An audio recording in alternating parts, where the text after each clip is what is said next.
Hi, welcome to the Science Museum.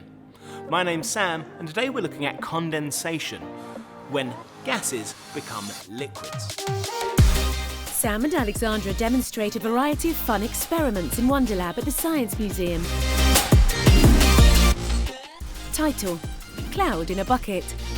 Now you can see this at home on your windows quite often when the hot air and water vapour inside meets that cool surface outside. It condenses and becomes a liquid.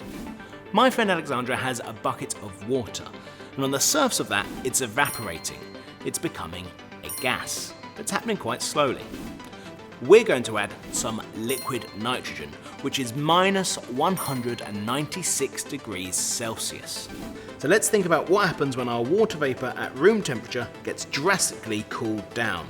Take it away, Alexandra. The liquid nitrogen touches the water and creates a cloud. Whoa, so here you can see a cloud in a bucket. A cloud is formed of millions of tiny water droplets suspended in the air. Now when we pour the liquid nitrogen into the water, the heat from the water goes into the liquid nitrogen and makes it boil. And that gas that comes off is so cold, it condenses the water vapour in the air and they form tiny droplets of water. And we see this suspended in the air as a cloud. When Alexandra blows into the bucket, the water vapour in her breath also condenses. So we get even more cloud. So next time you see a cloud outside, think about the fact that all you're seeing is condensation. Science Museum Group.